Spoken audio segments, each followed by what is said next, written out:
नमस्कार, स्वागत है सभी का अनअकैडमी के इस चैनल पर। और यहाँ पर हम एनटीए यूजीसी नेट की तैयारी के लिए जुड़े हुए हैं। तो जितने भी बच्चे जुड़ चुके हैं सभी का हार्दिक स्वागत है। और आज के सेशन को हम स्टार्ट करते हैं। आज का सेशन जो है वो प्रैक्टिस सेशन रहने वाला है। यहाँ पर आपको कुछ पीवाईक्यू या फिर एमसीक्यूज़ जो है यहाँ पर हम सॉल्व करेंगे। तो चलिए आज के सेशन को फिर प्रारंभ करते हैं। अगर आप मुझसे परिचित नहीं है तो आपको पहले अपना एक छोटा सा परिचय दे देना चाहती हूँ। मैं ज्योति जोशी और करीबन शिक्षण के क्षेत्र में मुझसे 10 से अधिक वर्षों का अनुभव है। ठीक है, चलिए। अनअकैडमी की इस लर्निंग एप्लीकेशन को आप इंस्टॉल कर सकते हैं प्ले स्टोर से। और वहाँ पर आपको एनटीए यूजीसी नेट के लिए कंप्लीट कोर्स मिलता है, जिसमें पेपर 1 और पेपर 2 दोनों की ही पूरी तैयारी करवाई जाती है। तो जुड़ सकते हैं आप अनअकैडमी लर्निंग ऐप से। प्लस और आइकॉनिक दो तरीके के कोर्सेज अवेलेबल हैं। प्लस और आइकॉनिक में बहुत ज़्यादा अंतर नहीं है। बस आइकॉनिक में कुछ एक्स्ट्रा फैसिलिटीज़ आपको मिल रही हैं, वो है लाइव मेंटोरशिप और लाइव डाउट क्लियरिंग सेशन। ठीक है, बाकी सारे ही फीचर्स आप देख पा रहे हैं। प्लस सब्सक्रिप्शन में भी सेम ही है।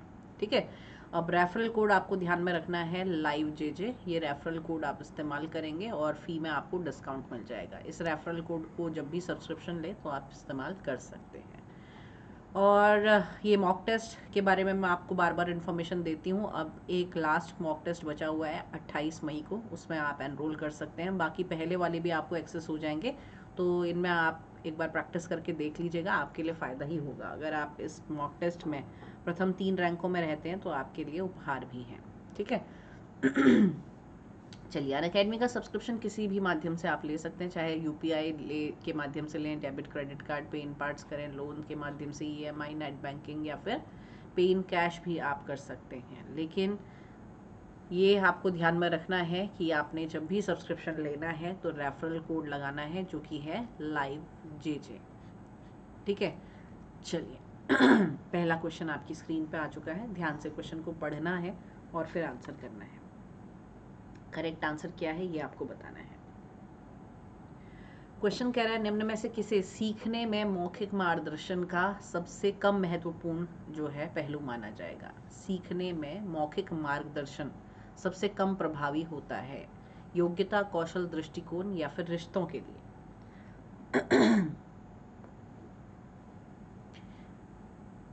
कहा गया है मौखिक मार्गदर्शन, यानी कि जो वर्बल गाइडेंस होती है, वर्बल गाइडेंस के माध्यम से वो कौन सी ऐसी क्रिया है या कौन सा ऐसा पहलू है जो सबसे कम सीखा जाता है। अगर इस क्वेश्चन को इस तरीके से कहें तो ज़्यादा सही होगा। Verbal guidance is least effective in learning of, किस चीज़ के अधिगम में वर्बल गाइडेंस सबसे कम प्रभावपूर्ण रहेगा। योग्यता, कौशल, दृष्टिकोण या फिर रिश्ते। ध्यान रखना है, स्किल ये मौखिक मार्गदर्शन से नहीं आएगी।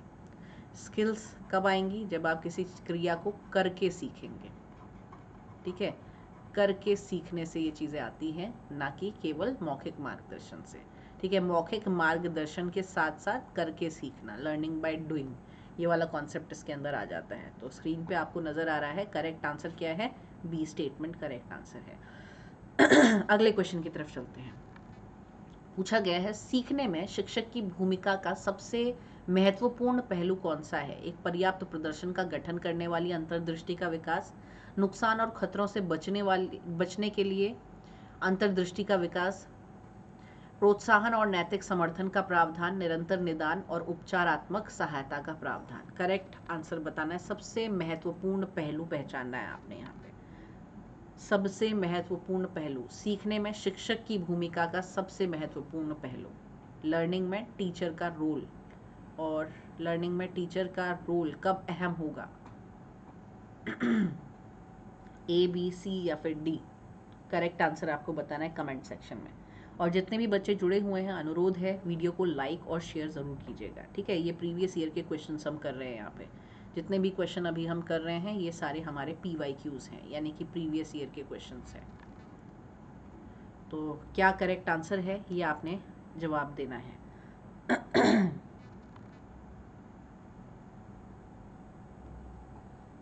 टीचर क्या करेगा लर्निंग के लिए। ए स्टेटमेंट देखेंगे, क्या कहा गया है, एक पर्याप्त प्रदर्शन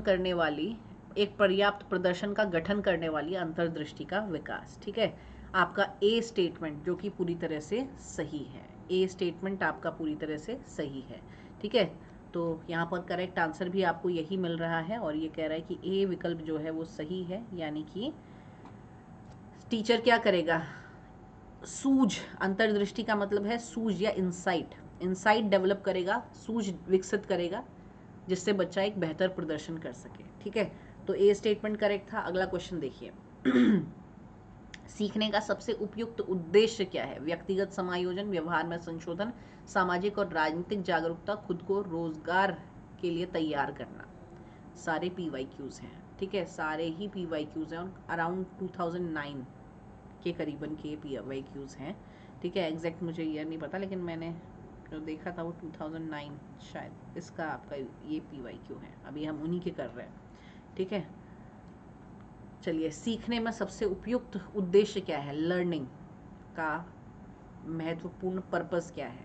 कोई भी चीज़ आपने सीखी, वो लर्निंग कब प्रभावपूर्ण होगी? जब कुछ सीखा, उससे व्यक्तिगत समायोजन होगा, व्यवहार में संशोधन होगा, सामाजिक और राजनीतिक जागरूकता आएगी, खुद को रोजगार के लिए तैयार कर पाएंगे। करेक्ट आंसर क्या है? सरल सा क्वेश्चन है, थ्योरी में भी आपने पढ़ा था। लर्निंग तभी प्रभावपूर्ण होती है जब आपने जो कुछ भी सीखा है वो आप अपने व्यवहार में उतारें।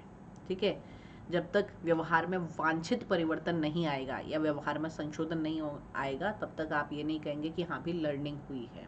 ठीक है, तो इसलिए करेक्ट स्टेटमेंट क्या है? व्यवहार का संशोधन, व्यवहार का संशोधन, बी स्टेटमेंट करेक्ट है।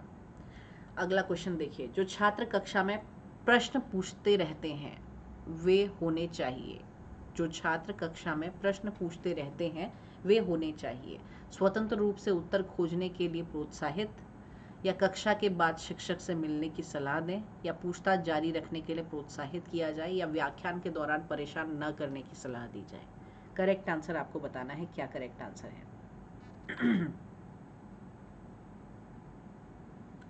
करेक्ट आंसर आपको बताना है। जो छात्र कक्षा में प्रश्न पूछते रहते हैं, प्रश्न पूछना ये एक अच्छी चीज़ है, यानी कि बच्चे जागरूक हैं और जो आप पढ़ा रहे हैं उसके संदर्भ में अलर्ट हैं। ठीक है, तो यानी कि समस्या को अपने सामने रखना। प्रश्न पूछना से सीधे तात्पर्य क्या है? बच्चे आपके सामने अपनी समस्या रख रहे हैं। ठीक है, समस्या सामने रख रहे हैं, समस्या रखना। और जब बच्चा आपके सामने समस्या रखेगा तो आप किस तरीके का रवैया अपनाएंगे? उसे समाधान दे देंगे समस्या का। ठीक है, आप उसको समाधान दे देंगे, या फिर उसको एक हल्का सा मार्गदर्शन देंगे और उसके मार्गदर्शन के बाद उससे बच्चे से कहेंगे खुद से प्रयास करो समस्या का समाधान ढूंढने की। क्या क्या किया जा सकता है? विकल्प को भी देख लीजिए। स्वतंत्र रूप से उत्तर खोजने के लिए प्रोत्साहित करना है, कक्षा के बाद शिक्षक से मिलने की सलाह देनी है, पूछताछ जारी रखने के लिए प्रोत्साहित करना है, व्याख्यान के दौरान परेशान न करने की सलाह देनी है। तो ये स्टेटमेंट ऊपर के जो 3 हैं, नीचे के जो 3 हैं, वो बुरी तरह से इनकरेक्ट है। करेक्ट क्या है? आप बच्चे को स्वतंत्र छोड़ेंगे कि वो उत्तर की जो प्रश्न का उत्तर है वो स्वयं से खोजे, ताकि स्वयं के प्रयास करे। ठीक है, निष्क्रिय ना बना रहे, अपनी समस्या का समाधान स्वयं से करने के लिए वो प्रेरित हो। ठीक है, तो ए स्टेटमेंट जो है यहाँ पर करेक्ट आंसर हो जाता है। अगले क्वेश्चन पे चलते हैं। निम्न शिक्षण विधि में से छात्रों की अधिकतम भागीदारी संभव है? चर्चा विधि, व्याख्यान विधि, ऑडियो विजुअल एड्स, या फिर पाठ्य पुस्तक विधि। शिक्षण विधि में से छात्रों की अधिकतम भागीदारी संभव है। निम्न शिक्षण विधि में से छात्रों की अधिकतम भागीदारी संभव है? चर्चा विधि के माध्यम से, व्याख्यान विधि के माध्यम से, ऑडियो विजुअल एड्स के माध्यम से, या पाठ्य पुस्तक विधि के माध्यम से। करेक्ट आंसर आप क्या कहेंगे? ए, बी, सी या फिर डी?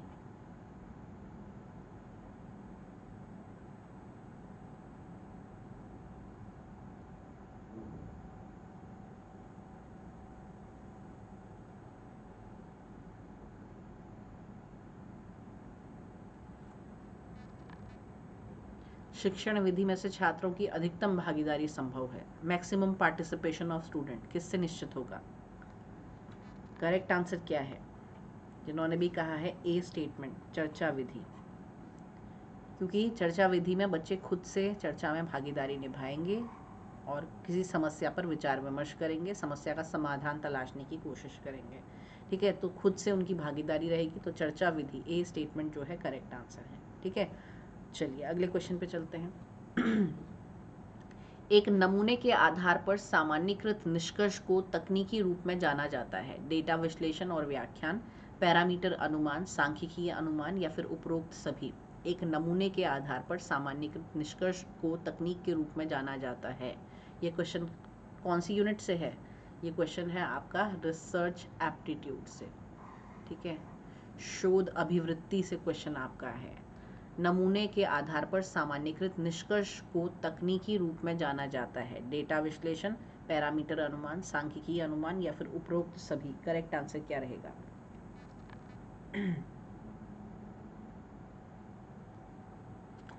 एक नमूना यानी कि एक सैंपल के आधार पर आप एक निष्कर्ष पर पहुंचे हैं, और एक सैंपल के आधार पर एक निष्कर्ष पर पहुंचने की तकनीक को क्या कहा जाता है? एक नमूना ये क्या है? नमूना कलेक्शन, यानी कि यहाँ पर आप डेटा कलेक्शन कर रहे हैं। ठीक है, एक नमूना क्या है? डेटा कलेक्शन करें और उसके बाद एक निष्कर्ष पर पहुँच रहे हैं। तो ये क्या करेंगे? निष्कर्ष पर पहुँच रहे हैं, यानी कि डेटा जो आपने कलेक्ट किया है उसका आप विश्लेषण कर रहे हैं और उसके बाद उसकी व्याख्या प्रस्तुत कर रहे हैं। ठीक है, तो ए स्टेटमेंट आपका यहाँ पर करेक्ट आंसर हो जाता है। क्वेश्चन को थोड़ा सा ध्यान से देखेंगे। एक नमूने, एक सैंपल के आधार पर निष्कर्ष पर पहुंचने की तकनीक के रूप में जाना जाएगा डेटा का विश्लेषण करना। विश्लेषण से क्या तात्पर्य है? वर्गों में विभाजित कर देना, कैटेगरी में बांट देना। ठीक है, समानता असमानता के आधार पर बांटना और उसके बाद उसकी व्याख्या प्रस्तुत करना, एक सिद्धांत या फिर एक निष्कर्ष निरूपित करना। ठीक है, ए स्टेटमेंट करेक्ट है। अगले क्वेश्चन पे चलते हैं। DTH service was started in the year, यानी कि भारत में पूछा गया है DTH सेवा जो है कब प्रारंभ हुई थी? DTH सेवा भारत में कब प्रारंभ हुई थी?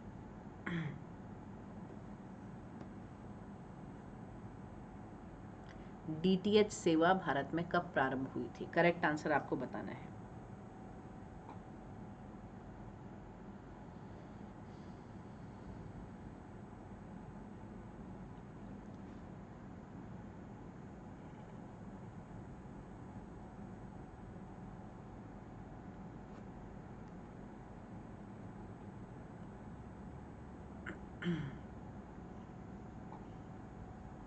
देखिए, DTH सेवा 2000, 2002, 2004 या 2006 की तारीख दी हुई है, लेकिन वास्तव में यदि DTH सेवा की शुरुआत की बात करें भारत में, तो 2 अक्टूबर 2003 ये वो तारीख है जब भारत में DTH सेवा का प्रारंभ हुआ था।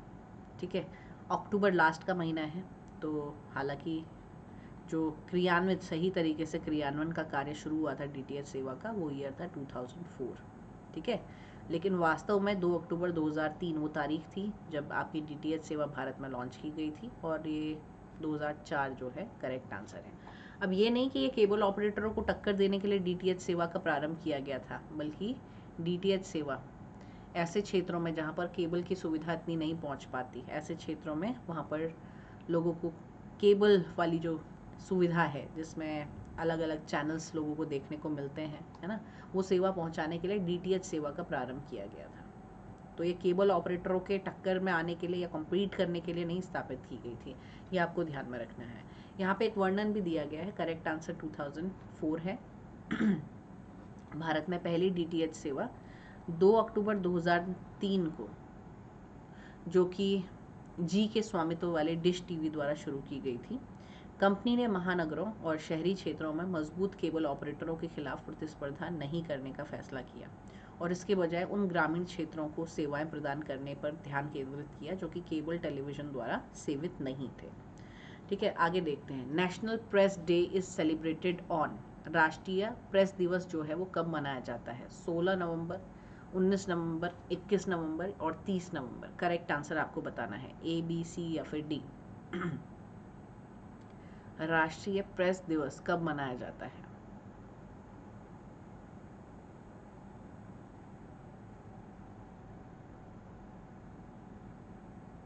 राष्ट्रीय प्रेस दिवस कब मनाया जाता है? तारीख बतानी है। ये क्वेश्चन कहाँ से है? कम्युनिकेशन की यूनिट से। ठीक है, कम्युनिकेशन में आप प्रेस को पढ़ते हैं, आपने सूचना और प्रसारण मंत्रालय वहाँ पर पढ़ा था। तो करेक्ट आंसर क्या है ये आपको बताना है। राष्ट्रीय प्रेस दिवस कब मनाया जाता है? करेक्ट आंसर है 16 नवंबर को। ठीक है, 16 नवंबर को राष्ट्रीय प्रेस दिवस के रूप में मनाया जाता है भारत में। और क्यों मनाया जाता है? क्योंकि ये एक तरीके से भारत में प्रेस की स्वतंत्रता के प्रतीक के रूप में जो है हर साल 16 नवंबर को मनाया जाता है। ठीक है, तो 16 नवंबर एक स्टेटमेंट आपको ध्यान में रखनी है। यह दिन भारत में एक स्वतंत्र और जिम्मेदार प्रेस की उपस्थिति का प्रतीक है। मीडिया को लोकतंत्र के चौथे स्तंभ के रूप में भी जाना जाता है। ये स्टेटमेंट आपको ध्यान में रखनी है। कौन सी स्टेटमेंट आपको ध्यान में रखनी है? कि मीडिया को लोकतंत्र के चौथे स्तंभ के रूप में जाना जाता है। मीडिया को लोकतंत्र के चौथे स्तंभ के रूप में जाना जाता है। ठीक है, ये स्टेटमेंट आपको ध्यान में रखते हुए चलनी है। अगला question, total number of member in press council of India. आपसे पूछा गया है प्रेस काउंसिल ऑफ इंडिया में कुल सदस्यों की संख्या कितनी है? प्रेस काउंसिल ऑफ इंडिया में कुल सदस्यों की संख्या कितनी है? प्रेस काउंसिल ऑफ इंडिया में सबसे पहले तो ये संस्था है क्या और किस लिए कार्य करती है? देखिए, प्रेस के लिए एक नियामक संस्था के तौर पर मौजूद है प्रेस काउंसिल ऑफ इंडिया। ठीक है, ये पूरी तरह से प्रेस पर एक प्रहरी की भूमिका निभाती है, यानी कि ध्यान रखती है कि प्रेस जो है वो सही तरीके से कार्य कर रहा है या फिर नहीं कर रहा है। ठीक है, उनको उनके दायित्व का जो है वो भान कराता है। साथ ही अगर कोई गलत एक्टिविटी प्रेस के द्वारा की जाती है तो उन पर कंट्रोल भी एक तरीके से ये रखता है। और यहाँ पे पूछा गया है कि कितने सदस्य हैं। यदि कितने सदस्य की हम बात करें तो कुल 28 सदस्य हैं। ठीक है, कुल 28 सदस्य हैं प्रेस काउंसिल ऑफ इंडिया के। ठीक है, चलिए, गठन जो है यदि हम कहें गठन कब किया गया था तो गठन भी आपने ध्यान में रखना है। 1966 में प्रेस काउंसिल ऑफ इंडिया का गठन किया गया था। ठीक है, चलिए, करेक्ट आंसर क्या है? 28 जो है वो करेक्ट आंसर है। प्रेस काउंसिल ऑफ इंडिया के नीचे एक स्टेटमेंट भी दी गई है, इसे भी हम देखेंगे क्योंकि इम्पॉर्टेंट है। Press council of India Bharat में एक वैधानिक निर्णायक संगठन है जिसका गठन 1966 में इसकी संसद के द्वारा किया गया था। यह प्रेस के लिए प्रेस द्वारा स्वनियामक प्रहरी है जो कि 1978 में प्रेस काउंसिल एक्ट के तहत काम करता है। परिषद में एक अध्यक्ष होता है। परंपरागत रूप से एक सेवानिवृत्त सुप्रीम कोर्ट के न्यायाधीश और 28 अतिरिक्त सदस्य जिसमें से 20 मीडिया के सदस्य होते हैं जिन्हें भारत के संचालित समाचार पत्रों, टेलीविजन चैनलों और अन्य मीडिया आउटलेट द्वारा नामित किया जाता है। 28 सदस्यीय परिषद, और क्वेश्चन यही कह रहा था कितने सदस्य हैं। 28 सदस्यीय परिषद में 5 भारतीय संसद के निचले सदन, लोकसभा और उच्च सदन, राज्यसभा के सदस्य हैं और 3 साहित्य अकादमी, विश्वविद्यालय अनुदान आयोग और बार काउंसिल ऑफ इंडिया के नामांकित व्यक्ति के रूप में संस्कृत साहित्य और कानूनी क्षेत्र के प्रतिनिधित्व करते हैं। और न्यायमूर्ति चंद्रमौली कुमार प्रसाद 2021 तक परिषद के अध्यक्ष रहे। ठीक है, ये आपको ध्यान में रखना है। आगे चलते हैं। सूचना प्रदान करने और प्राप्त करने का अधिकार भारत के संविधान में किस अनुच्छेद द्वारा गारंटीकृत किया गया है? ये आपको बताना है। सूचना प्रदान करने और प्राप्त करने का अधिकार भारत के संविधान में किस अनुच्छेद द्वारा गारंटीकृत किया गया है? ए, बी, सी या फिर डी? करेक्ट आंसर क्या है?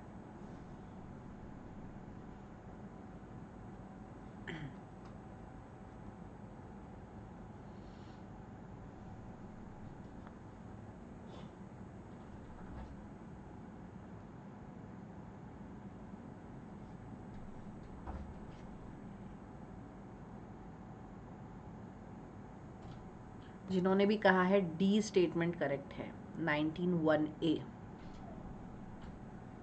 सभी का आंसर बिल्कुल सही है। ठीक है, डी स्टेटमेंट आपका बिल्कुल सही है। अनुच्छेद 19(2) सरकार को सार्वजनिक व्यवस्था के हित में भाषण और अभिव्यक्ति की स्वतंत्रता पर उचित प्रतिबंध लगाने की अनुमति देता है। भारत के संविधान का अनुच्छेद 19(A) कहता है कि सभी नागरिकों को वाक और अभिव्यक्ति की स्वतंत्रता का अधिकार होगा। लेकिन ध्यान रखें, वाक और अभिव्यक्ति की स्वतंत्रता निरंकुश नहीं हो सकती। आप कुछ भी किसी के खिलाफ नहीं बोल सकते यदि वो दूसरे की गरिमा को ठेस पहुंचा रहा है। ठीक है, तो ऐसे में उस पर भी नियंत्रण किया जा सकता है। इसलिए डी स्टेटमेंट जो है करेक्ट आंसर था। आगे अगला क्वेश्चन देखिए, उच्च शिक्षा के लिए रेडियो का उपयोग किस अनुमान पर आधारित है? उच्च शिक्षा पर रेडियो का उपयोग किस अनुमान पर आधारित है? पाठ्यक्रम आधारित शिक्षा को समृद्ध करना, लंबे समय में शिक्षक को बदलना यानी कि शिक्षक को प्रतिस्थापित करके रेडियो आप इस्तेमाल कर सकते हैं, प्रत्येक व्यक्ति तक एक रेडियो सेट की पहुंच होना, या निर्देश के अन्य साधन पुराने हो रहे हैं। करेक्ट आंसर, हायर एजुकेशन में रेडियो का इस्तेमाल जो किया जा रहा है उसके पीछे क्या उद्देश्य है, क्या फ़ायदा हो रहा है उससे?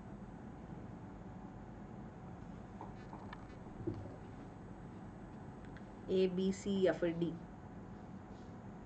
करेक्ट आंसर आपको बोलना है।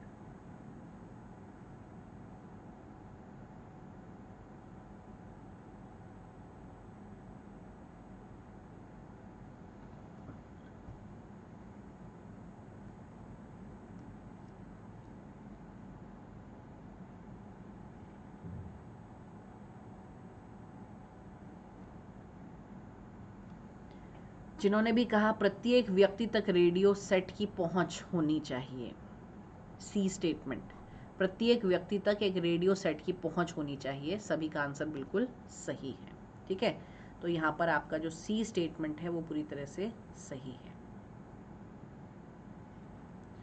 अगले क्वेश्चन पे चलते हैं। विषम शब्द चुनना है, ठीक है, यानी कि जो सबसे अलग है, नन, शूरवीर, भिक्षु और पुजारी, जो सबसे अलग है वो आपने चुनना है। ए, बी, सी या फिर डी? करेक्ट आंसर क्या होगा? ए, बी, सी या फिर डी?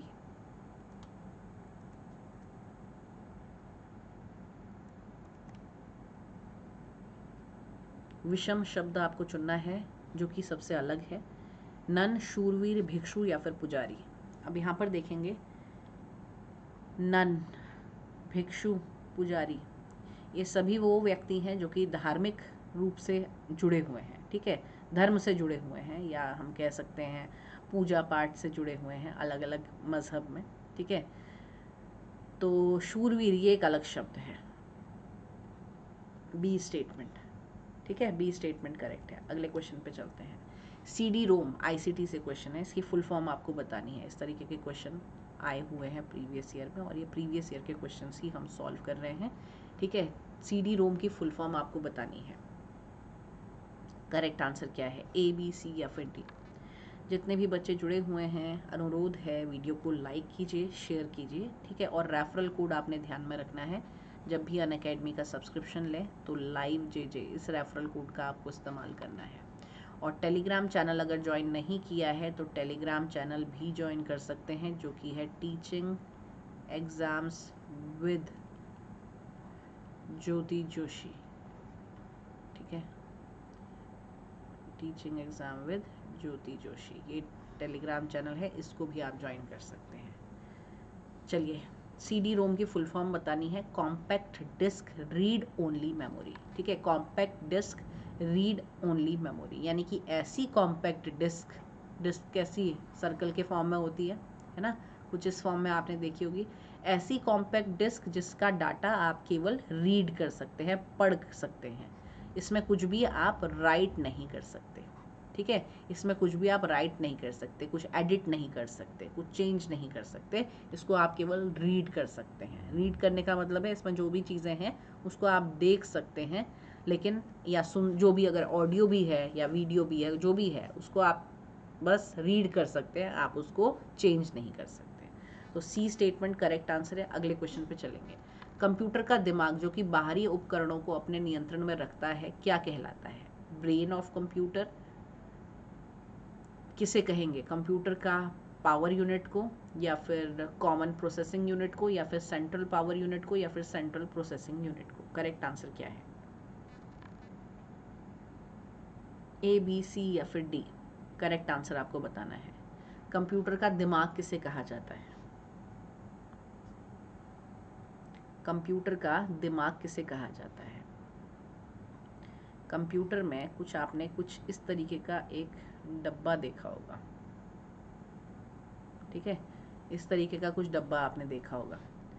इस डब्बे को क्या कहा जाता है? इसी डब्बे को कहा जाता है CPU, सेंट्रल प्रोसेसिंग यूनिट, ठीक है, सेंट्रल प्रोसेसिंग यूनिट। तो यहाँ पर आपका डी स्टेटमेंट करेक्ट हो गया। अब ये सेंट्रल प्रोसेसिंग यूनिट को कंप्यूटर का दिमाग क्यों कहा जाता है, इस पर भी हम एक बार जिक्र कर लेते हैं। कंप्यूटर में दो तरीके के डिवाइस आपको देखने को मिलते हैं मेनली, वो हैं इनपुट डिवाइस और आउटपुट डिवाइस। ठीक है, अब इनपुट डिवाइस वो डिवाइस हैं जिनके माध्यम से आप कंप्यूटर सिस्टम को कोई कमांड देते हैं या फिर कोई निर्देश देते हैं। ठीक है, कमांड या फिर निर्देश, कोई भी चीज़ें कंप्यूटर में एंटर की जा रही हैं, वो किससे की जा रही है, एंटर करने का काम कौन कौन से उपकरण कर रहे हैं कंप्यूटर में। तो ऐसे में यदि आप देखें कीबोर्ड के माध्यम से आप कुछ अल्फ़ाबेट्स या फिर कोई भी कमांड आप कंप्यूटर सिस्टम को देते हैं। ठीक है, आपके पास माउस है, माउस के माध्यम से भी आप कमांड या निर्देश अपने कंप्यूटर सिस्टम को देते हैं। ठीक है, तो इस तरीके से हम क्या कहेंगे, जो भी डिवाइस कंप्यूटर सिस्टम को कोई निर्देश कमांड देते हैं वो आपके इनपुट डिवाइस की श्रेणी में आ जाते हैं। आउटपुट डिवाइस वो डिवाइस हैं कंप्यूटर के जहाँ से आपको कोई परिणाम प्राप्त होता है, कोई रिजल्ट मिलता है। ठीक है, अब ऐसे में रिजल्ट कहाँ पर मिलता है, प्रिंटर के माध्यम से आपको एक हार्ड कॉपी मिल जाती है। ठीक है, प्रिंटर के माध्यम से आपको एक हार्ड कॉपी मिल जाती है, तो प्रिंटर एक कैसा डिवाइस हो गया, आउटपुट डिवाइस हो गया। ठीक है, मॉनिटर क्या है, मॉनिटर क्या है, कंप्यूटर की स्क्रीन। कुछ इस तरीके के कंप्यूटर आपके आने लग गए हैं आजकल। ठीक है, तो कंप्यूटर की स्क्रीन को ही मॉनिटर कहा जाता है। जो भी टेक्स्ट आपको विजिबल होता है वो आपको, या जो भी निर्देश आप दे रहे हैं वो विजिबल कहाँ हो रहा है, वो आपकी कंप्यूटर की स्क्रीन में विजिबल हो रहा है। ठीक है, तो जो भी आउटपुट दे रहे हैं यानी परिणाम दे रहे हैं वो आउटपुट डिवाइस, जो इनपुट जिनके माध्यम से भी आप कमांड दे रहे हैं कंप्यूटर में वो आपका आउटपुट डिवाइस है। अब मेरे पास एक स्पीकर है। ठीक है, मेरे पास एक स्पीकर है, चलो इसके माध्यम से मैं आपसे कुछ कह रही हूँ, वो बात आप मुझ अपने तक सुन पा रहे हैं। और आपके पास एक हेडफोन है। ठीक है, कंप्यूटर से जुड़ा हुआ ही है ये स्पीकर और हेडफोन। ठीक है, आपके पास एक हेडफोन है जिससे आप मेरी आवाज़ को सुन पा रहे हैं, या कंप्यूटर में आपके फ़ोन में, सबके फ़ोन में एक कुछ ना कुछ सोर्स है जिसके माध्यम से आप मेरी आवाज़ सुन पा रहे हैं, चाहे आप हेडफोन लगा के सुन रहे हो चाहे किसी भी तरीके से सुन रहे हो। ठीक है, तो ऐसे में, या स्पीकर से आप सुन रहे हो। ठीक है, ऐसे में यहाँ पर जो माइक है वो एक इनपुट डिवाइस है, और जो स्पीकर जिससे आप अपनी आवाज़, मेरी आवाज़ सुन रहे हैं, वो आपका एक आउटपुट डिवाइस है। तो यहाँ पर इनपुट और आउटपुट डिवाइस से भी क्वेश्चन पूछा जाता है कि निम्न विकल्पों में से पहचानिए कि कौन सा इनपुट डिवाइस है या फिर कौन सा आउटपुट डिवाइस है। ठीक है, अब कमांड का हम बात कर रहे थे, हम सीपीयू की बात कर रहे थे। तो सीपीयू काम कैसे करता है, जो उसको कि कंप्यूटर का ब्रेन कहा जाता है। इनपुट डिवाइस के माध्यम से आपने कोई भी कमांड दी कंप्यूटर को, कोई निर्देश दिया, अब वो जो भी निर्देश आप दे रहे हैं वो सीपीयू के पास जाते हैं। सीपीयू उस चीज़ को एक्सेस करता है, प्रोसेस करता है, दिमाग लगाता है कि चलिए अब आगे मुझे ये कंप्यूटर के कौन से पार्ट की तरफ भेजना है ये काम। ठीक है, तो इसीलिए इसको कंप्यूटर का ब्रेन कहा जाता है, कौन से आउटपुट डिवाइस की तरफ ये चीज़ भेजो। ठीक है, तो ये इसलिए इसी को कंप्यूटर का ब्रेन कहा जाता है। Central processing unit correct answer था। एक क्वेश्चन और बन गया आपका इसी क्वेश्चन से, कंप्यूटर का ब्रेन किसे कहा जाता है, सीपीयू को कहा जाता है। ठीक है, सेंट्रल प्रोसेसिंग यूनिट कंप्यूटर का ब्रेन कहा जाता है। चलिए अगला क्वेश्चन देख लीजिए। डेटा को बैकिंग स्टोरेज माध्यम से सहेजा जा सकता है जिसे जाना जाता है कॉम्पैक्ट डिस्क रिकॉर्डेबल, या फिर कॉम्पैक्ट डिस्क रीराइटेबल, या compact disc computer disc rewritable, B option था। C option compact disc rewritable, D option था कंप्यूटर डाटा रीराइटेबल। ठीक है, तो ए बी सी या फिर डी में से आपको कोई एक विकल्प चुनना है।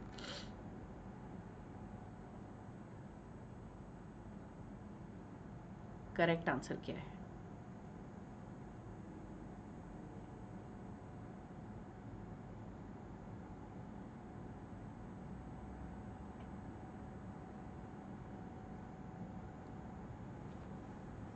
ए बी सी या फिर डी।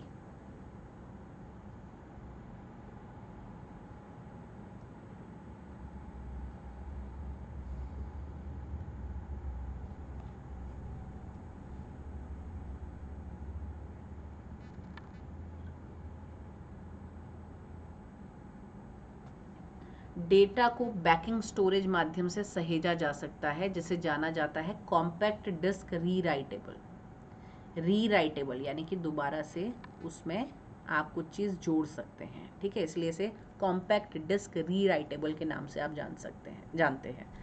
चलिए अगला क्वेश्चन, रैम की फुल फॉर्म बतानी है।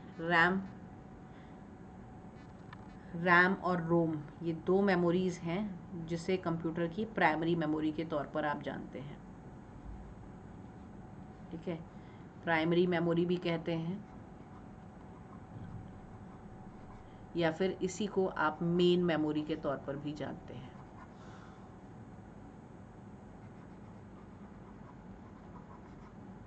प्राइमरी मेमोरी भी कहते हैं और मेन मेमोरी के नाम से भी आप जानते हैं। जल्दी से इस क्वेश्चन का करेक्ट आंसर आपको देना है।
हाँ जी, रैम का फुल फॉर्म क्या है?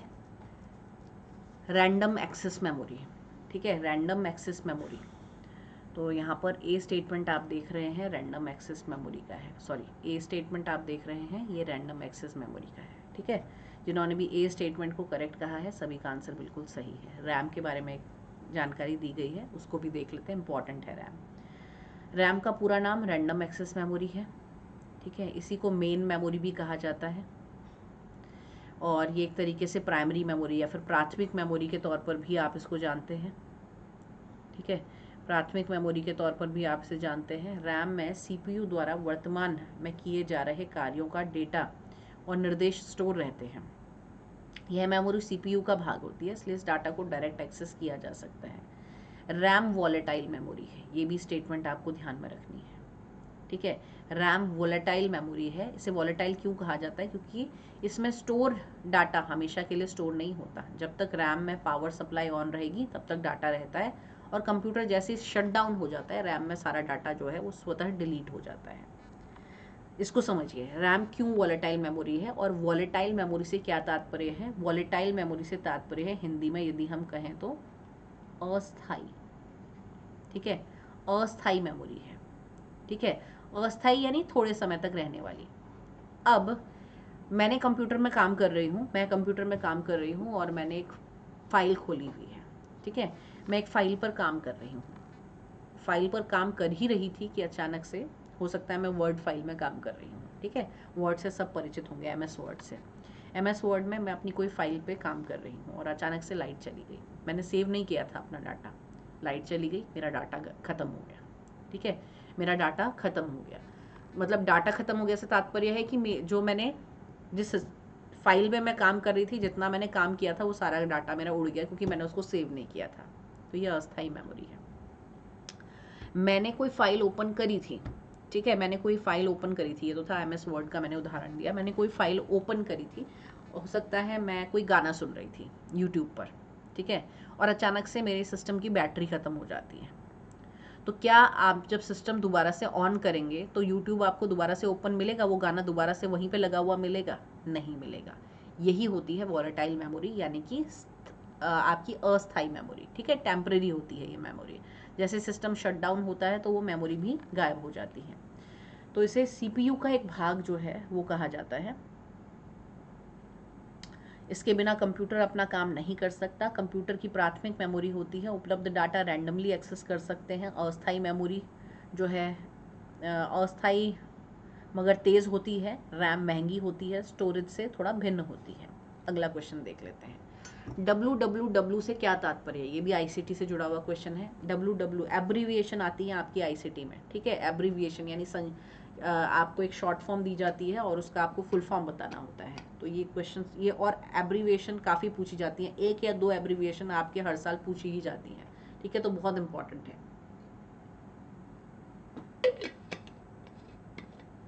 करेक्ट आंसर क्या है ये आपको बताना है। WWW रिप्रेजेंट्स, WWW किसे रिप्रेजेंट करता है?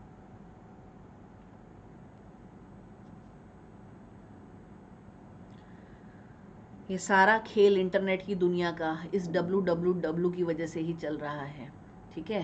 तो world wide web, world wide web, D statement correct answer है आपका। जिन्होंने भी डी को करेक्ट कहा है सभी का उत्तर बिल्कुल सही हो गया। अगला क्वेश्चन, हाल के दशकों के दौरान वनों की कटाई का कारण क्या है? हाल के दशकों के दौरान वनों की कटाई का कारण क्या है? मिट्टी का कटाव, भूस्खलन, जैव विविधता का नुकसान और उपरोक्त सभी। करेक्ट आंसर आप क्या कहेंगे? A, B, C या फिर D?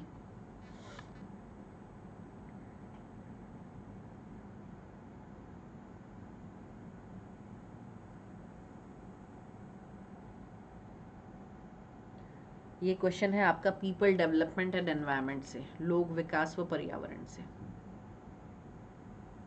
ठीक है।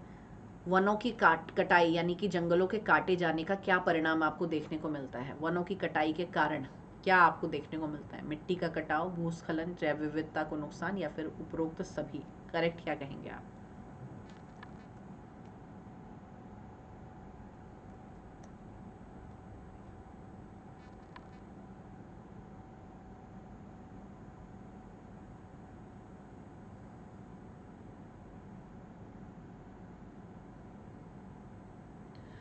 जंगलों को काटेंगे तो जो वृक्ष की जड़ें हैं वो मिट्टी को जकड़े रखती हैं, ठीक है। तो ऐसे में बारिश आएगी, तो बारिश के आने से क्या होगा? जंगल तो है नहीं, जो मिट्टी पेड़ की जड़ों ने जकड़ी हुई थी वो मिट्टी जो है वो बह जाएगी, तो मिट्टी का कटाव होगा, है ना। भूस्खलन, ज़मीन का खिसकना शुरू हो जाएगा। पेड़ है नहीं तो ज़मीन जो है वो भारी बारिश से ज़मीन खिसकने लगेगी। आप अक्सर सुनते हैं पहाड़ों का नीचे की तरफ गिर जाना बरसात के मौसम में अक्सर। तो ये जंगलों में काटे जो पेड़ काटे जा रहे हैं उसी के कारण हो रहा है। जैव विविधता को नुकसान पहुंचेगा, बायोडाइवर्सिटी। इन्हीं वनों में, इन्हीं जंगलों में जो है वो विविध तरीके के जीव जंतु आपको देखने को मिलते हैं, ठीक है। विविध तरीके के जीव जंतु, विविध तरीके की वनस्पतियाँ आपको देखने को मिलती हैं। तो जब ये जंगल ही काटे जाएंगे, वनों को ही काट देंगे, तो ऐसे में ये जो बायोडाइवर्सिटी है, विभिन्न जीव जंतुओं का जो अस्तित्व है वो भी नाश हो जाएगा उसका भी। तो डी स्टेटमेंट, उपरोक्त सभी आपके करेक्ट आंसर हैं, ठीक है। चलिए अगला क्वेश्चन।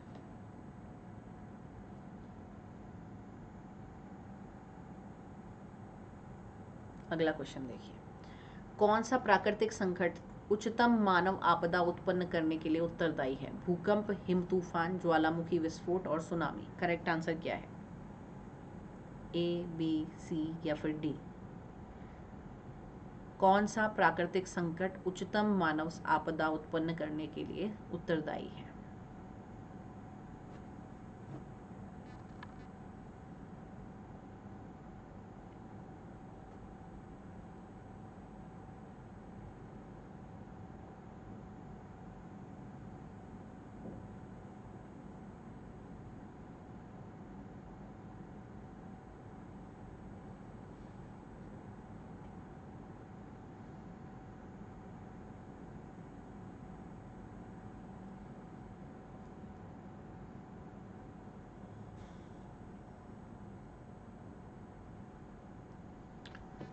प्राकृतिक संकट, जो भी जल से संबंधित संकट है, वो सबसे ज़्यादा आपदा जो है वो उत्पन्न करता है। तो ऐसे में भूकंप, हिम तूफान, ज्वालामुखी विस्फोट से भी भीषण है सुनामी।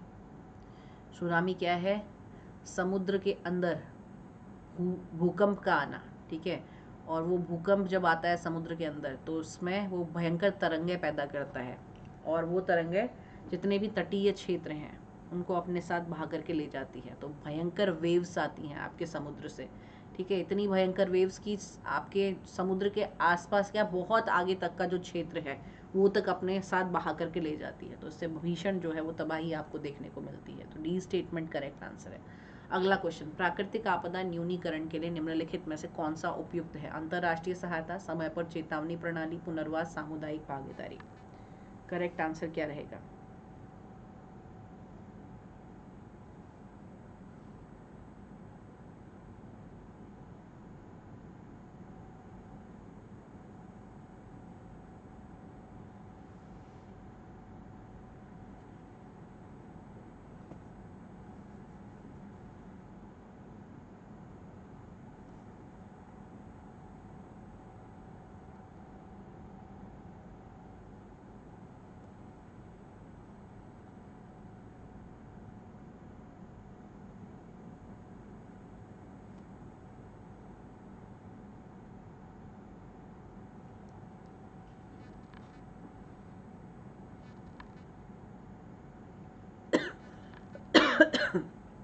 प्राकृतिक आपदा को कम कैसे किया जा सकता है? करेक्ट आंसर है, यदि समय रहते चेतावनी जारी कर दे, लोगों को पहले से अलर्ट कर दे, तो ऐसी स्थिति में लोग अपना बचाव कर सकते हैं। उस स्थान में जहाँ पर भी आपदा आने वाली है उस स्थान को खाली कर सकते हैं, है ना। तो बी स्टेटमेंट है, खाली कर सकते हैं। या फिर ये हमारी जो कोरोना जैसी महामारियाँ हैं ये भी एक तरीके से आपदा ही है, तो बचाव की कोशिश कर सकते हैं। बचाव कोरोना के संकट में क्या था?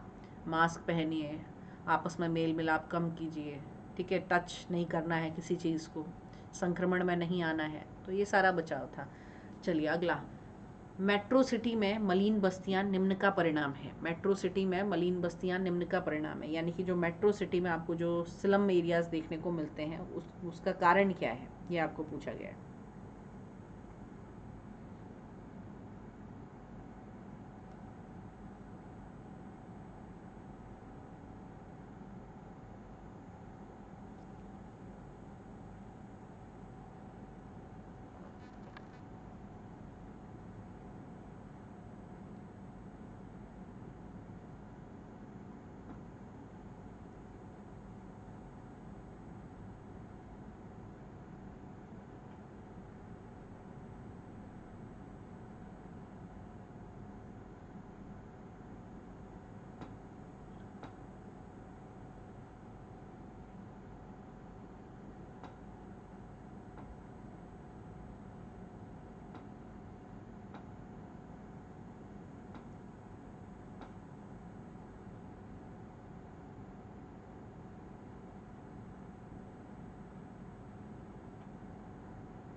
हाँ जी, देखिए मेट्रो सिटी में मलिन बस्तियां जो हैं वो परिणाम है किस चीज़ का?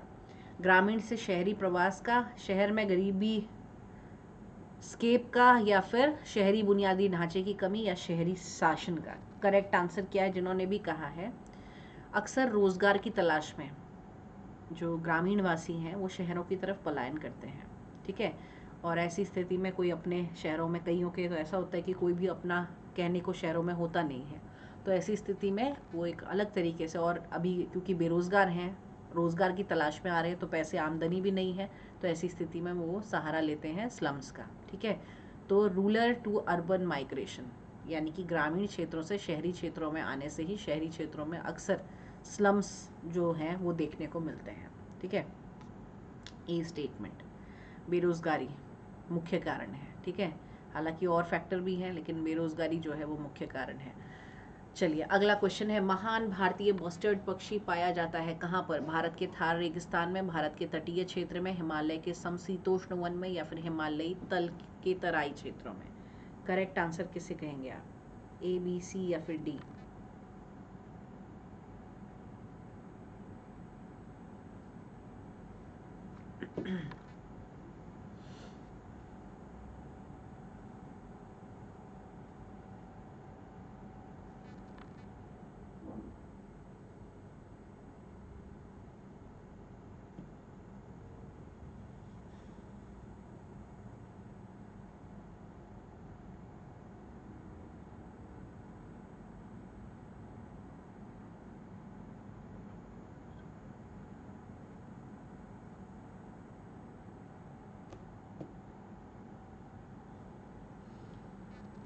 महान भारतीय बस्टर्ड पक्षी पाया जाता है भारत के थार रेगिस्तान में। ए स्टेटमेंट करेक्ट है। ठीक है, ये बड़े शरीर बड़े आकार वाला है, देखने में शुतुरमुर्ग जैसा लगता है लेकिन शुतुरमुर्ग है नहीं। बड़े शरीर का होने के बावजूद भी एक अच्छी उड़ान भरने में सक्षम है, इसीलिए ये बहुत प्रसिद्ध है। ठीक है, ग्रेट इंडियन बस्टर्ड और इंडियन बस्टर्ड भारतीय उपमहाद्वीप में पाया जाने वाला एक बस्टर्ड है। क्षैतिज शरीर का लंबी लंबी नंगी पैरों वाला एक बड़ा पक्षी है जो कि शुतुरमुर्ग जैसा दिखता है, पर यह पक्षी उड़ने वाले पक्षियों में सबसे भारी है। अगला question, the first Indian satellite for serving the education sector is known as. पहला भारतीय सैटेलाइट जो कि शैक्षिक क्षेत्र में कार्य कर रहा है, उसका नाम क्या है? पहला भारतीय सैटेलाइट जो कि एजुकेशन सेक्टर में कार्य कर रहा है, कौन सा है? ए, बी, सी या फिर डी?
हाँ जी, करेक्ट आंसर है ईडीयू सेट। ठीक है, ईडीयू सेट जिन्होंने भी कहा है, सी स्टेटमेंट करेक्ट है, सभी का आंसर बिल्कुल सही है।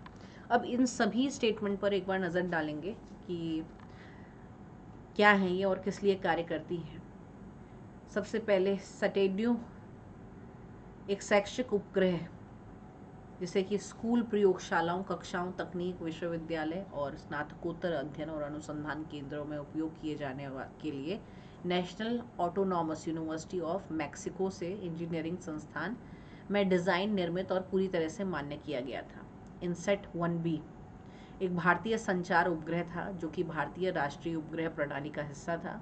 30 अगस्त 1983 को इसे लॉन्च किया गया था। जीसेट 3 इसे ईडीयू सेट के नाम से भी जाना जाता है। ध्यान रखना, ईडीयू सेट कीजिए कहिए या फिर जीसेट 3 कहिए, एक ही बात है। एक संचार उपग्रह था जिसे कि भारतीय अंतरिक्ष अनुसंधान संगठन द्वारा 20 सितंबर 2004 को लॉन्च किया गया था। ईडीयू सेट पहला भारतीय उपग्रह है जिसे कि विशेष रूप से शैक्षिक क्षेत्र की सेवा के लिए बनाया गया है। और इनसेट 3C, ठीक है, ये क्या है? इसके द्वारा निर्मित, इसरो के द्वारा निर्मित एक बहुउद्देशीय उपग्रह है और जनवरी 2002 में एरियन स्पेस द्वारा प्रक्षेपित किया गया इसे। इनसेट 3C इनसेट 3 श्रृंखला का दूसरा उपग्रह है। ठीक है, चलिए अगला क्वेश्चन, इग्नू के विशिष्ट शैक्षिक चैनल के रूप में जाना जाता है किसे? ए, बी, सी या फिर डी? करेक्ट आंसर आपको बताना है। इग्नू के विशिष्ट शैक्षिक चैनल।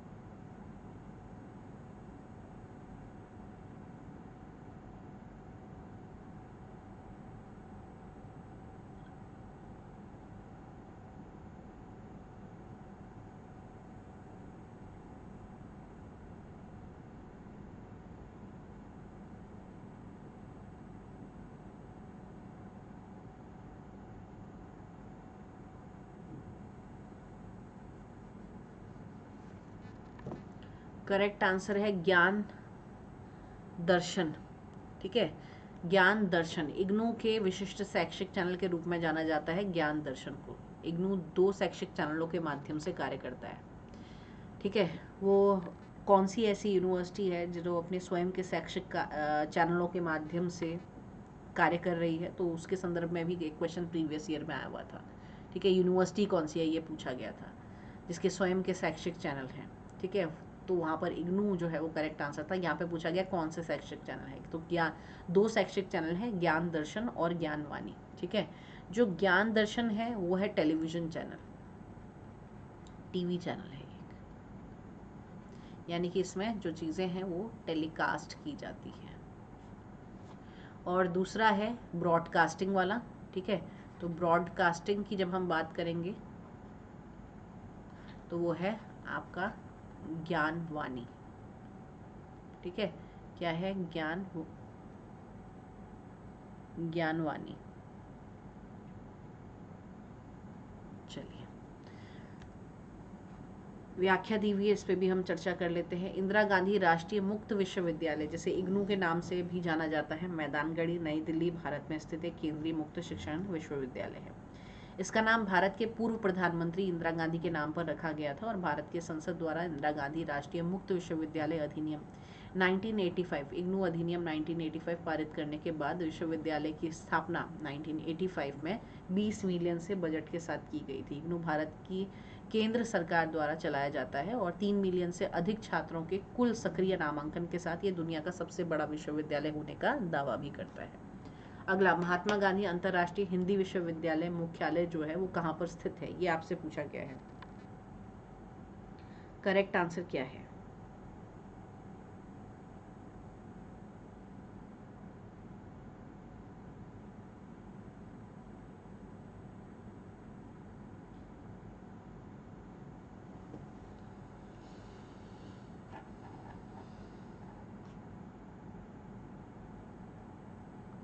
महात्मा गांधी अंतर्राष्ट्रीय हिंदी विश्वविद्यालय मुख्यतः स्थित है कहाँ पे? सेवाग्राम, नई दिल्ली, वार्धा या फिर अहमदाबाद। करेक्ट आंसर है सी स्टेटमेंट, वार्धा। ठीक है, अब इसके बारे में भी एक डिस्क्रिप्शन दिया हुआ है, ऐसे पढ़ लेते हैं। महात्मा गांधी अंतर्राष्ट्रीय हिंदी विश्वविद्यालय वार्धा में स्थित है, जो कि महाराष्ट्र में है और भारत में स्थित एक केंद्रीय विश्वविद्यालय है। ठीक है, विश्वविद्यालय संसद के एक अधिनियम के माध्यम से शुरू किया गया। केंद्रीय विश्वविद्यालय सभी जो होते हैं वो संसद के अधिनियम के तहत ही स्थापित होते हैं। ठीक है, ये आपको स्टेटमेंट ध्यान रखना है। जिससे 8 जनवरी 1997 को राष्ट्रपति की सहमति प्राप्त हुई थी और अधिनियम का उद्देश्य शिक्षण और अनुसंधान के माध्यम से हिंदी भाषा और साहित्य के प्रचार और विकास के लिए एक शिक्षण विश्वविद्यालय की स्थापना और समावेश करना था। एक प्रमुख अंतर्राष्ट्रीय भाषा के रूप में हिंदी को अधिक कार्यात्मक दक्षता और मान्यता प्राप्त करने में सक्षम बनाने के लिए एक दृष्टिकोण था एक। ठीक है, अगला सूची 1 और सूची 2 में कुछ, सूची 1 में संस्थान दिए हैं, सूची 2 में कहाँ पर वो स्थित है ये दिया गया है। सही कोड का चयन आपने करना है। ठीक है, सही कोड का चयन आपने करना है।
हाँ जी, अब यहाँ पर जो कोड दिए गए हैं इसमें थोड़ा सा आगे पीछे हो गया है, तो उसको आप करेक्ट कर लेंगे।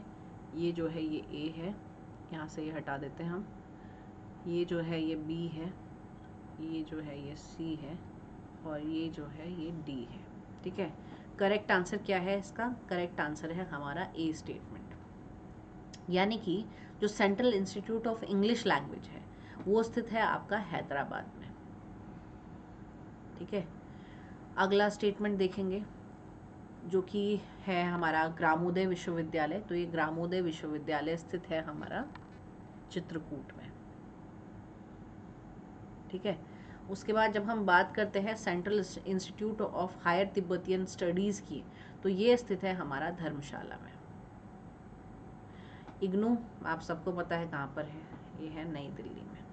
ठीक है, तो इसलिए हमारा ए स्टेटमेंट करेक्ट हो गया। आगे चलते हैं, शिक्षा के व्यवसायीकरण का उद्देश्य क्या है, ये पूछा गया है। शिक्षा के व्यवसायीकरण का उद्देश्य क्या है? ज्ञान के साथ छात्रों का व्यवसाय के लिए तैयार करना, उदार शिक्षा को व्यावसायिक शिक्षा में परिवर्तित करना, सामान्य शिक्षा की तुलना में व्यवसाय को अधिक महत्व देना, या फिर उदार शिक्षा को रोजगार परक बनाना। करेक्ट आंसर आपको बताना है।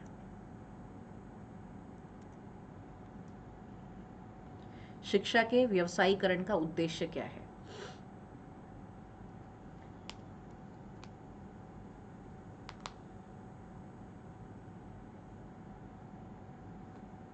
ए, बी, सी या फिर डी? उदार शिक्षा को रोजगार उन्मुख बनाना। ठीक है, उदार शिक्षा को रोजगार उन्मुख बनाना यानी कि ऐसी शिक्षा देना जो कि बच्चों को कुछ रोजगार दे सके। ठीक है, डी स्टेटमेंट करेक्ट हो गया। अगले क्वेश्चन पे चलते हैं। फुल फॉर्म बतानी है आपको HTML की। HTML की फुल फॉर्म आपको बतानी है, क्या है? Hyper text markup language, hyper text manipulation language, hyper text managing link या hyper text manipulating link. Correct answer क्या है? ए, बी, सी या फिर डी?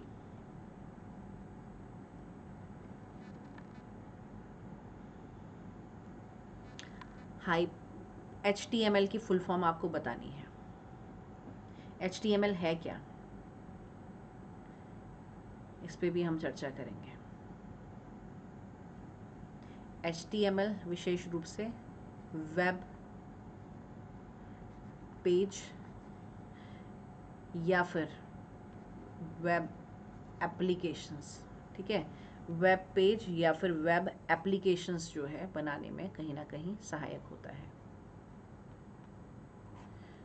तो हाइपर टेक्स्ट मार्कअप लैंग्वेज एक मार्कअप लैंग्वेज है। ये एक हाइपर टेक्स्ट मार्कअप लैंग्वेज ऐसी लैंग्वेज जो कि वेब पेज और वेब एप्लीकेशंस बनाने में मदद करती है। ठीक है, तो HTML का करेक्ट आंसर क्या था? डी, आपका हाइपर टेक्स्ट मार्कअप लैंग्वेज। ठीक है, हाइपर टेक्स्ट मार्कअप लैंग्वेज जो कि ये स्टेटमेंट बता रहा है। क्या कहा गया? Hyper text markup language web page और वेब आधारित ऐप बनाने में इस्तेमाल होने वाली एक मार्कअप लैंग्वेज है। वेब ब्राउज़र द्वारा किसी वेबसाइट के पन्ने को खोजने पर उसके वेब सर्वर से HTML के रूप में दस्तावेज डॉक्यूमेंट प्राप्त होता है, जिसे कि वेब ब्राउज़र मल्टीमीडिया वेब पन्ने में बदल देता है। आगे, एक वेबसाइट से दूसरी वेबसाइट पर जाना क्या कहलाता है? डाउनलोडिंग, ब्राउजिंग, अपलोडिंग या फिर अटैचमेंट। एक वेबसाइट से दूसरी वेबसाइट पर जाना क्या कहलाता है? करेक्ट आंसर आपको बताना है।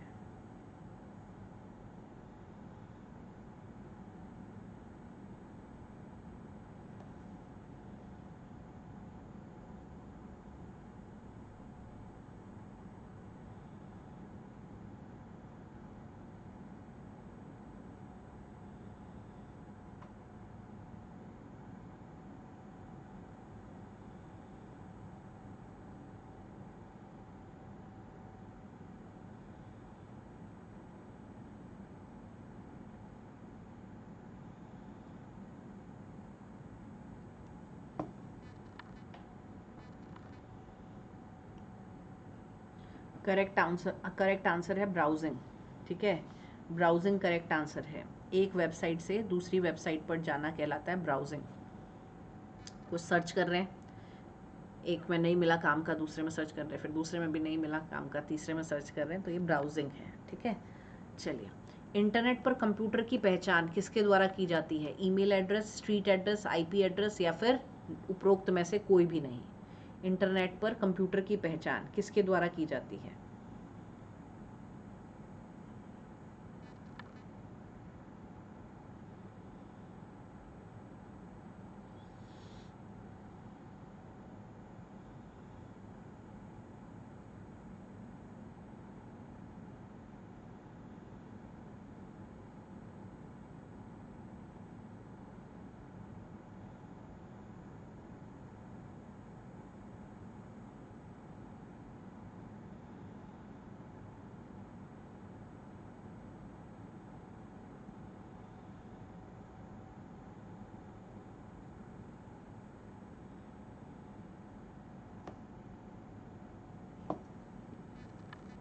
आईपी एड्रेस करेक्ट आंसर है। जिन्होंने भी कहा है आईपी एड्रेस सही उत्तर है, सभी का आंसर बिल्कुल सही हुआ है। ठीक है, आईपी एड्रेस जो है वो एकदम सही जवाब है। चलिए, IP address internet protocol address इसकी फुल फॉर्म है, तो ये फुल फॉर्म सबसे पहले आपको ध्यान में रखनी है, इंटरनेट प्रोटोकॉल एड्रेस। ठीक है, आईपी एड्रेस असल में संख्याओं का एक सेट होता है जो कि डिजिटल एड्रेस की तरह काम करता है, यानी कि कंप्यूटर नेटवर्क से जुड़े डिवाइस की पहचान करने और उसके बीच डाटा ट्रांसफ़र करने में मदद करता है। आईपी एड्रेस का पूरा नाम इंटरनेट प्रोटोकॉल एड्रेस है। ठीक है, यह एक डिवाइस को कम्युनिकेट करने में मदद करता है और हर डिवाइस का एक यूनिक आईपी एड्रेस होता है और उसी से उस डिवाइस की पहचान होती है। ठीक है, अगला क्वेश्चन देख लेते हैं। अर्पानेट का मतलब क्या है, ये आपसे पूछा गया है। अर्पानेट से आप क्या समझते हैं? अर्पानेट से आप क्या समझते हैं?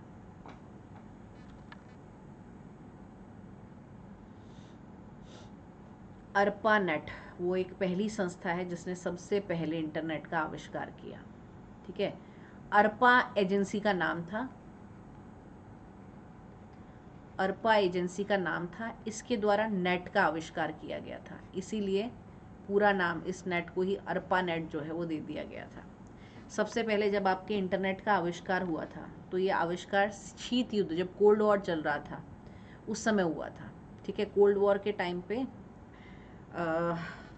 हमारे अमेरिका ने ये सोचा, अमेरिका ठीक है, चलिए, अमेरिका ने ये सोचा कि भई हमें कोई ऐसा नेटवर्क चाहिए, हो सकता है कि थर्ड वर्ल्ड वॉर हो जाए और थर्ड वर्ल्ड वॉर की स्थिति में हम अगर ज़मीन के ऊपर का नेटवर्क समाप्त हो जाएगा तो ऐसी स्थिति में हमारे पास एक ऐसा नेटवर्क भी होना चाहिए जो कि ऊपर की चीज़ों से नष्ट ना हो। ठीक है, जो भी युद्ध हो रहे हैं, जो भी मिसाइल वगैरह गिर रही हैं, जो भी तोप वगैरह गिर रही हैं, ठीक है, उससे नष्ट ना हो, तो ऐसा नेटवर्क हो जो कि ज़मीन के अंदर से जाए। तो ऐसी स्थिति में रक्षात्मक कारणों से नेट का जो है सर्वप्रथम आविष्कार जो है वो किया गया था और वो अर्पा नामक संस्था के द्वारा किया गया था। इसीलिए इसका जो अर्पा नेट है, इसका फुल फॉर्म आप क्या कहेंगे, करेक्ट आंसर क्या है, ये आपको यहाँ पर बताना था। तो सही उत्तर है अर्पा नेट का, जो कि है advance research project agency network. ठीक है, advance research project agency network, तो यानी कि आपका सी स्टेटमेंट यहाँ पर करेक्ट है। ठीक है, सी स्टेटमेंट, प्रोजेक्ट कह लीजिए या प्रोग्राम कह लीजिए, एक ही बात है। ठीक है, प्रोजेक्ट्स कह लीजिए, प्रोग्राम कह लीजिए, एक ही बात है। तो यहाँ पर आपका सी विकल्प जो है वो सही हो गया। अगले क्वेश्चन पे चलते हैं। इंटरनेट क्या है, ये आपसे पूछा गया है। इंटरनेट है, दिए गए विकल्पों में से सही उत्तर आपने करना है। इंटरनेट क्या है? कंप्यूटर का एक विश्वव्यापी इंटरकनेक्टेड नेटवर्क जो कि एक दूसरे के साथ संचार करने के लिए सामान्यतः प्रोटोकॉल का उपयोग करता है। कंप्यूटर का एक विश्वव्यापी नेटवर्क या फिर कंप्यूटरों का एक इंटरकनेक्टेड नेटवर्क या एक स्थानीय कंप्यूटर नेटवर्क। करेक्ट आंसर क्या है, ए, बी, सी या फिर डी? ए, बी, सी या फिर डी?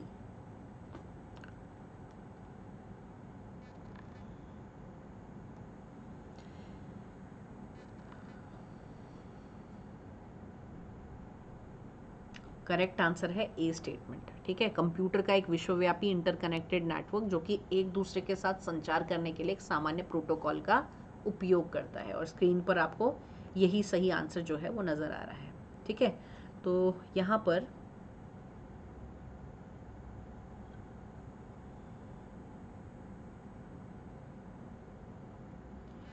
ये इस क्वेश्चन के साथ आज के सेशन को फिर हम एंड करते हैं। ठीक है, और अब के बाद आपकी मुलाकात होगी नेक्स्ट क्लास में। ठीक है, नेक्स्ट क्लास हो सकता है इवनिंग में हो। ठीक है, तो अपडेट आपको मिल जाएगा, टेलीग्राम चैनल को आपने ज्वाइन कर लेना है, वहाँ पे क्लासेस के नोटिफिकेशन आपको मिल जाएंगे। ठीक है, तो आज के लिए इतना ही कवर करते हैं। इसके आगे के जो पोर्शन है 26 क्वेश्चन हमने कवर कर लिए, इसी के आगे के क्वेश्चंस जो हैं वो अगले सेशन में आपके पास आ जाएंगे। ठीक है, तो जितने भी बच्चे जुड़े रहने के लिए बहुत बहुत शुक्रिया, बहुत बहुत धन्यवाद। वीडियो को लाइक शेयर ज़रूर करेंगे। ठीक है।